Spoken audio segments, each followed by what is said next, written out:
A Duval County School Board member is speaking out to News4JAX about Florida's new controversial educational standards for African American studies and how this new curriculum could be rolled out into local schools.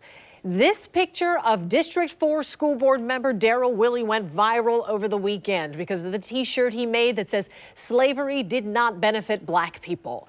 Tarek Miner spoke with Willie and he's joining us now. Tarek? Well, you know, Daryl Willie, who reviewed the academic standards, doesn't only have an issue with this new curriculum, which requires Florida educators to teach about the personal benefits of slavery. He's also concerned about what he says is being left out of Florida's African American studies.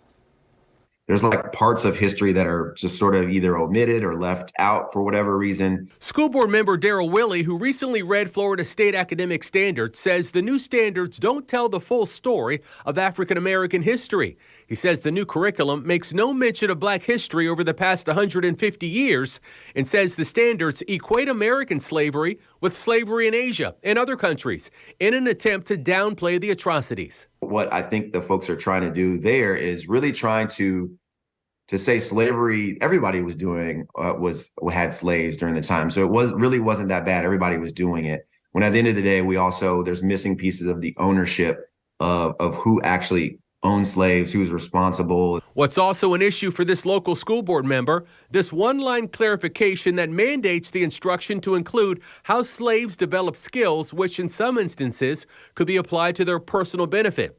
It's the reason why Willie says he made this T-shirt in his garage, seen here in a picture that went viral. Here's how he says that specific content could be taught in Florida middle schools. Those are now what gets prioritized to teach in the classroom. So at the end of the day, a teacher now has a list of here are the things you need to cover by the end of that year. And now that that's a standard, that will need to be covered. The new African American Studies curriculum was approved last week by the Florida Department of Education's Black History Task Force, a group which News4JAX has learned was stacked with Governor DeSantis' allies in May after membership dwindled down to 4. 4 of the 6 members have previously been appointed to positions by Governor DeSantis, and 5 of the 6 are active in Republican politics. Willie explains the next steps for the new curriculum. Usually when standards are adopted, then they go into sort of the workshop period where they start to figure out which standards can be sort of implemented in. I'm not sure exactly what the timeline there is, but we'll find that out too. And then we'll actually be able to have a better sense of how these will actually show up in classrooms this year for our students here in Duval County.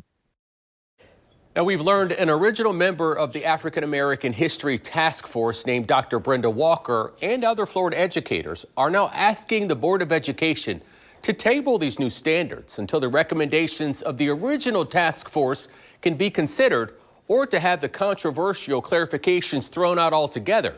It is unclear if the Board of Education will honor that request. Tom?